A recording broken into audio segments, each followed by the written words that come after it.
Assalamualaikum warahmatullahi wabarakatuh. Nama saya Kotrunada Ananda Rafidah, NIM 18106110055.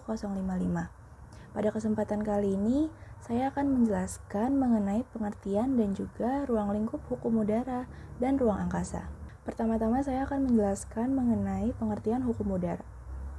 Hukum udara merupakan serangkaian ketentuan mengenai pesawat, navigasi udara, angkutan udara komersial, maupun segala hubungan hukum baik perdata maupun publik yang timbul dari navigasi udara baik domestik maupun internasional. Sedangkan pengertian hukum ruang angkasa merupakan suatu perangkat hukum yang mengatur mengenai segala aktivitas di ruang angkasa yang juga merupakan cabang dari hukum internasional. Nah, hukum ini juga tunduk pada ketentuan-ketentuan internasional termasuk Piagam PBB.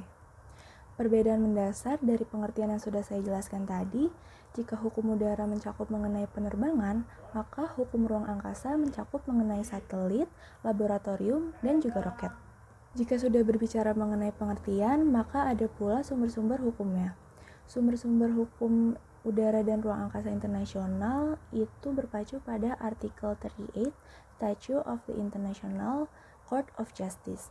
Yang pertama ada konvensi internasional, yang kedua ada kebiasaan internasional, yang ketiga ada prinsip internasional, dan yang keempat ada keputusan hakim dan juga pendapat para ahli hukum terkemuka dari berbagai negara.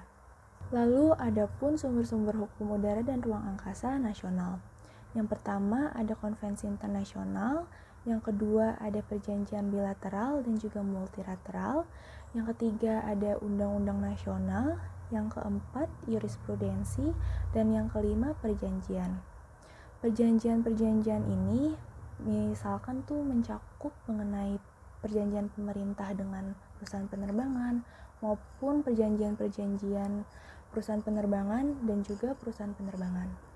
Selanjutnya saya akan membahas mengenai ruang lingkup hukum udara dan juga ruang angkasa. Ruang lingkup hukum udara itu mencakup mengenai pemanfaatan wilayah udara, pesawat udara, navigasi udara, bandar udara, keselamatan dan keamanan, lingkungan hidup, lalu ada fasilitas penunjang dan fasilitas umum yang semuanya terkait mengenai penerbangan. Sedangkan ruang lingkup hukum ruang angkasa itu mencakup yang pertama adanya ruang angkasa. Nah, ini tuh berisikan ruang yang kosong atau hampa udara, biasa disebut aerospace, dan juga berisikan langit. Yang kedua ada bulan dan benda-benda planet lainnya. Yang ketiga ada orbit geostasioner. Lalu saya akan menjelaskan sedikit mengenai orbit geostasioner yang termasuk ke dalam ruang lingkup hukum ruang angkasa. Orbit geostasioner ini memang sangat berguna karena orbit ini dapat membuat satelit seolah-olah diam terhadap satu titik tertentu di permukaan bumi yang berputar.